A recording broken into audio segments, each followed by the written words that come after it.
ये जो मामला है 4/7/2023 को रघुपुरा पुलिस स्टेशन में सीमा हैदर के खिलाफ और सचिन के खिलाफ, नेत्रपाल के खिलाफ एफआईआर दर्ज हुई थी। और 4/7/2023 से आज तारीख हो गई है, आप लगा सकते हो कि 14 तारीख आज हो गई है। 14 तारीख 10वां महीना 2024 हो गया है। तो 1 साल से 1.5 साल का समय ये करीब हो गया है, लेकिन आज तक जो है सीमा हैदर के खिलाफ कोई चार्जशीट 173(2) के तहत, सीआरपीसी की धारा 173(2) के तहत कोई चार्जशीट कोर्ट में फाइल नहीं की गई है उत्तर प्रदेश पुलिस द्वारा, ना नेत्रपाल के खिलाफ, ना सीमा के खिलाफ, ना ही सचिन मीना के खिलाफ। हमने बार बार उनको लिखा है, पुलिस डिपार्टमेंट उत्तर प्रदेश को,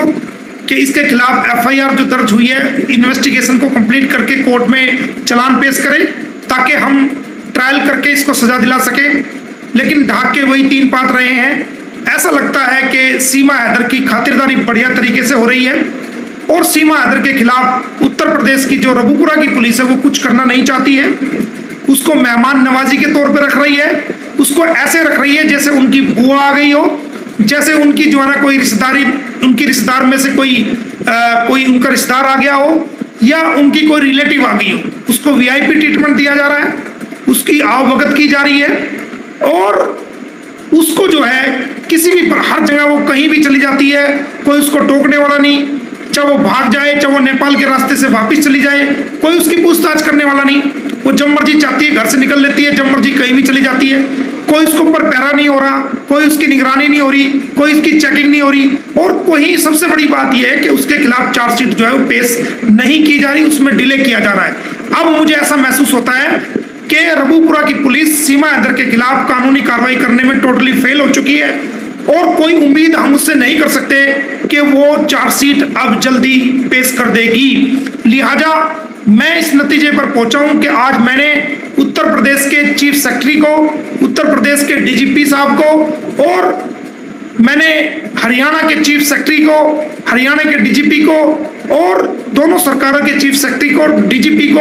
और सेंट्रल गवर्नमेंट को आज मैंने ये लिख दिया है कि ये सीमा हैदर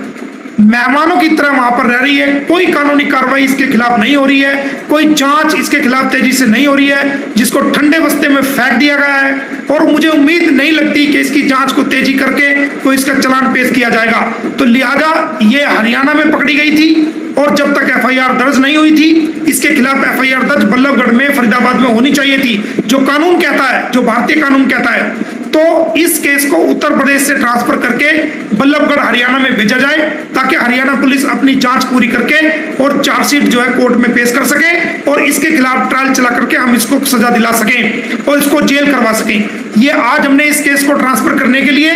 हमने उत्तर प्रदेश की आला अधिकारियों को, चीफ सेक्रेटरी लेवल को, हरियाणा के चीफ सेक्रेटरी लेवल को, दोनों प्रदेशों के डीजीपी को हमने लिख दिया है और सेंट्रल गवर्नमेंट को भी हमने लिख दिया कि इस केस को यहां से ट्रांसफर करके हरियाणा में ट्रांसफर किया जाए। अब इसके हम 10 या 15 दिन तक हम वेट करेंगे कि इस केस को ट्रांसफर कर दिया जाता है तो ठीक है, वरना हम जो है माननीय अदालत का दरवाजा इसमें खटखटाएंगे, माननीय उच्च न्यायालय पंजाब और हरियाणा हाईकोर्ट जाएंगे या हम इसके मामले में अगर हमें लगेगा कि जो जुडिक्शन जिस हिसाब से बनेगी, क्योंकि ये मामला ऐसा मामला है कि पहले इसमें हाई कोर्ट जाना पड़ेगा, direct supreme court, honourable supreme court हम नहीं जा सकते क्योंकि डायरेक्ट एफआईआर नहीं है। तो डायरेक्ट एफआईआर को बदलवाया जा सकता है, लेकिन इसमें अरेस्ट जो है वो हरियाणा से है और अरेस्ट के बाद एफआईआर दर्ज की गई है। अगर अरेस्ट करने से पहले एफआईआर उत्तर प्रदेश में होती तो मामला वहीं चलता, लेकिन पहले अरेस्ट हुई है, बाद में दूसरे स्टेट में जाके एफआईआर हुई है, जो कानून का सरासर उल्लंघन है। तो इस केस को हम उत्तर प्रदेश से ट्रांसफर कराने के लिए हमने उत्तर प्रदेश के चीफ सेक्रेटरी को, उत्तर प्रदेश सरकार को, डीजीपी को, हरियाणा के चीफ सेक्रेटरी को और डीजीपी को और जो वहां के जो जोनल आईजी हैं उनको और जो जोनल आईजी फरीदाबाद हैं उनको और एसएसपी को और एसएचओ को, तमाम लोगों को हमने आज इस केस की ट्रांसफर के लिए, इस केस के इन्वेस्टिगेशन ऑफिसर्स को भी हमने लिखा है कि आप ये केस छोड़ दें और इस केस को जो है हरियाणा में ट्रांसफर कर दें। तो ये नई बिग अपडेट मैं आपको दे रहा हूं, क्योंकि हम पक चुके हैं, हम वेट कर चुके हैं बहुत सारा। अब हम ज्यादा वेट इस मामले में नहीं करेंगे, क्योंकि जितना ये डिले मैटर होता जाएगा सीमा हैदर के पंख उतने ही खुले जाएंगे। तो इसकी मेहमान नवाजी उत्तर प्रदेश की रबूपुरा पुलिस छोड़ करके इसको तुरंत प्रभाव से इस जांच को हरियाणा पुलिस के हवाले करें, क्योंकि हमने देख लिया है कि आप लोग इसको प्रोटेक्टेड कर रहे हैं, आप लोग किसी प्रकार की इन्वेस्टिगेशन में तेजी नहीं ला रहे हैं और नहीं आप चार्जशीट इसको पेश कर रहे हैं। तो लिहाजा आज हमने दोनों सरकारों को लिखा है, सेंट्रल गवर्नमेंट को लिखा है, और उम्मीद करते हैं कि हम 10 या 15 दिन तक ये वेट करेंगे। अगर ये मामला ट्रांसफर नहीं होता है तो हम माननीय उच्च न्यायालय का दरवाजा इसके अंदर खटखटाएंगे और इस मामले को उत्तर प्रदेश से निकाल करके हरियाणा में लेके आएंगे और उसके अंदर टाइम बाउंड भी करवाएंगे कि इतने टाइम के अंदर अंदर आप इन्वेस्टिगेशन को कंप्लीट कीजिए, क्योंकि 1.5 साल का वक्त बहुत ज्यादा वक्त होता है। आज पूरे देश में क्राइम है, हर जगह आज जहां मर्जी चाहे जैसे चाहे आज गोलियां चल जाती हैं, हत्याएं हो जाती हैं, और ये नेपाल का जो बॉर्डर है वो बॉर्डर क्रॉस करके कितने सारे जो है वो इलीगल तरीके से भारत में घुसपैठ कर लेते हैं, और हमारी पुलिस 1.5 साल तक चलान उसके खिलाफ जो है जो उत्तर प्रदेश की पुलिस है वो पेश करने में नाकामयाब होती है। और ये बड़े दुख की बात है, हमें दुख के साथ कहना पड़ रहा है कि हम इस केस को उत्तर प्रदेश पुलिस से लेकर के हरियाणा की तरफ अब लाने की तरफ हमने कदम बढ़ा दिया है और उनको हमने लिख दिया है। तो अगर 10 या 15 दिन के अंदर अंदर समय हमने दिया है, उसके अंदर ये जांच को अगर नहीं बदला जाता है, पूरी चार्जशीट को जो उन्होंने अब तक लिखी है या अब तक इन्वेस्टिगेशन की है उसको हरियाणा पुलिस के हवाले करें, और आगे की जो जांच है, फर्दर इन्वेस्टिगेशन जो है वो हरियाणा पुलिस इस मामले में करे, और चार्जशीट जल्दी से जल्दी जो है वो उत्तर प्रदेश की पुलिस से लेकर के इन्वेस्टिगेशन को कंप्लीट करके वो फरीदाबाद न्यायालय में कोर्ट में जो है इसको प्रस्तुत करें, ताकि हम इसमें खड़े होकर के सीमा हैदर को जो है उसकी औकात दिखा सकें और उसको जेल करा सकें, और उसको यहाँ से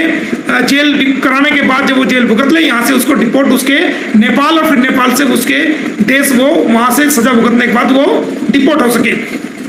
तो दोस्तों हमने यही नई अपडेट आपको देनी थी। हमने बहुत बड़ा कदम ये उठाया है, और ये कदम हमने मजबूर होकर उठाया क्योंकि हम ना उम्मीद हो गए हैं उत्तर प्रदेश की रबूपुरा पुलिस से कि वो कभी अपनी जांच पूरी कर पाएगी। 1.5 साल से वो इसको घुस पे लीप रही है और वो आमे टामे दे रही है और वो बहानेबाजी कर रही है, और वो सीमा को ऐसे प्रोटेक्ट कर रही है जैसे उनके पुलिस स्टेशन में उनका कोई मेहमान आ गया हो। तो इस प्रकार की जो हरकतें हैं वो ठीक नहीं है। पूरी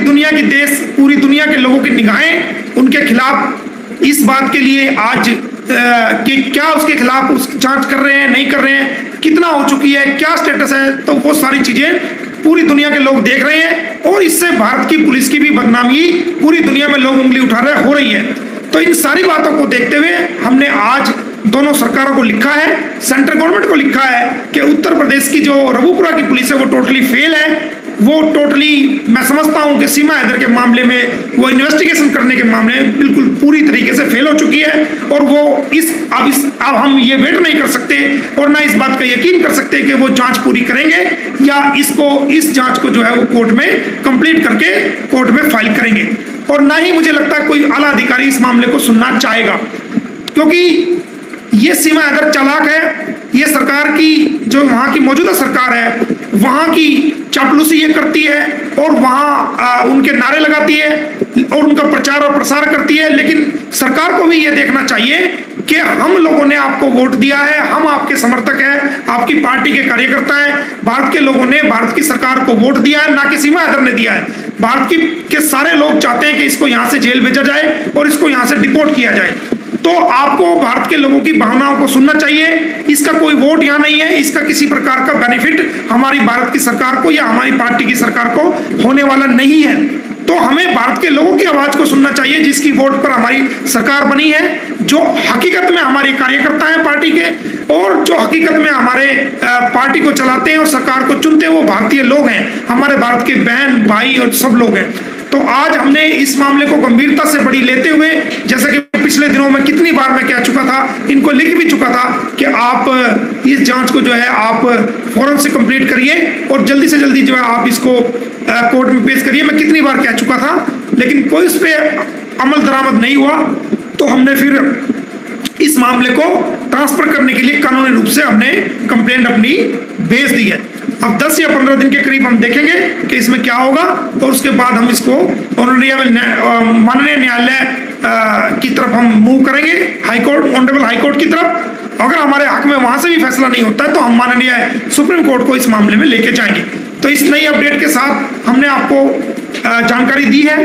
किसी भाई को हताश उदास होने की जरूरत नहीं है। हमारी कानूनी लड़ाई चल रही है और हम पूरी ताकत और पूरी हिम्मत से और कानूनी दिमाग से इस लड़ाई को लड़ रहे हैं और लड़ते रहेंगे। और जो कार्य हमने किया है, मुझे नहीं लगता कि कोई और व्यक्ति इस कार्य को कर देता है। अपने मुंह मियां मिट्ठू बनने वाली बात नहीं है, लेकिन जो करता है, जो मेहनत करता है, वो उसी को पता होता है कि वो कितनी रातों को जागा है, कितनी रातों को जाग जाग करके उसने मेहनत की है और उस कार्य को किया है। लोग बात बना देना, उंगली उठा देना बहुत बड़ी बात है, लेकिन जो मेहनत करने वाले लोग होते हैं, जो लड़ाई लड़ने वाले लोग होते हैं, वो उनको पता होता है कि उसने क्या किया है। तो दोस्तों, हमने अपना कदम इस तरफ उठा दिया है और उम्मीद करते हैं कि ये केस वहां से बदल के हरियाणा में आएगा और जल्दी इसकी चार्जशीट जो है इन्वेस्टिगेशन कंप्लीट करके चार्जशीट कोर्ट में फाइल होगी, ट्रायल चलेगा और इसको हम जेल में कराएंगे।